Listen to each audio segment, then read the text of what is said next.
IVF ఒక అధునాతన సంతానోత్పత్తి చికిత్స. అనేక దంపతులకు తల్లిదండ్రులు కావాలనే వారి కలను నెరవేర్చుకోవడానికి సహాయపడుతుంది. ఈ రోజే OSS ఫర్టిలిటీని సందర్శించండి.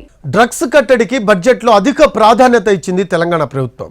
Drugs control, law and order కు 9,564 కోట్లు కేటాయించింది. గంజాయి, మాదక ద్రవ్యాల వినియోగం, సరఫరాను కూకటి వేళ్లతో పెకిలిస్తామని స్పష్టం చేసింది ప్రభుత్వం.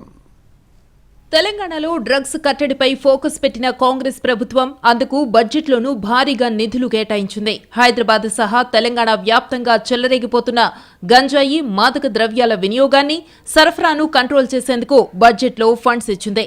మాదక ద్రవ్యాల కట్టడి, శాంతి భద్రతల కోసం హోంశాఖకు బడ్జెట్లో 9,564 కోట్లు కేటాయిస్తున్నట్టు చెప్పారు భట్టి విక్రమార్క. తెలంగాణ మాదక ద్రవ్య నిరోధక సంస్థకు తగిన సౌకర్యాలు కల్పించి బలోపేతం చేశామన్న భట్టి, విద్యా సంస్థల్లో డ్రగ్స్ కట్టడికి యాంటీ డ్రగ్ కమిటీలు ఏర్పాటు చేశామని వెల్లడించారు. తెలంగాణ రాష్ట్ర ప్రభుత్వం ప్రతిష్టాత్మకంగా తీసుకున్నటువంటి యాంటీ నార్కోటిక్స్ అంటే డ్రగ్ ఫ్రీ రాష్ట్రంగా ఈ రాష్ట్రాన్ని తీర్చిదిద్దడం కోసం ఒక ప్రత్యేకమైనటువంటి డ్రైవ్ తీసుకుంది.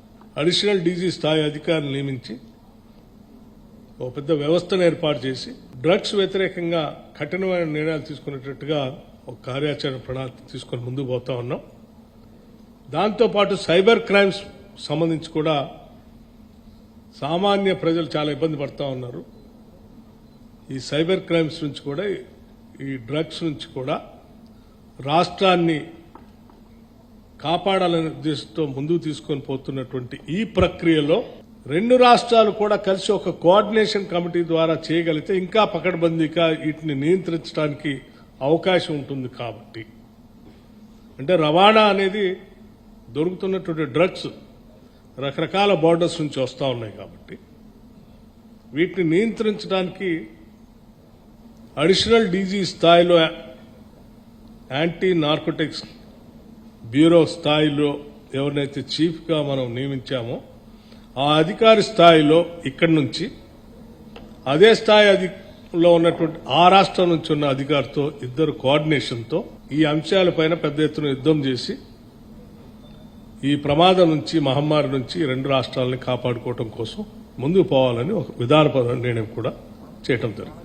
డ్రగ్స్ కు వ్యతిరేకంగా గళం విప్పాలని సినీ ప్రముఖులకు సైతం పిలుపునిచ్చామన్నారు భట్టి. మాదక ద్రవ్యాల కేసుల పరిష్కారానికి ప్రత్యేక యాక్షన్ ప్లాన్ ను రూపొందిస్తామని చెప్పారు. డ్రగ్స్ రహిత రాష్ట్రంగా తెలంగాణను మార్చడమే తమ ధ్యేయమని భట్టి విక్రమార్క స్పష్టం చేశారు.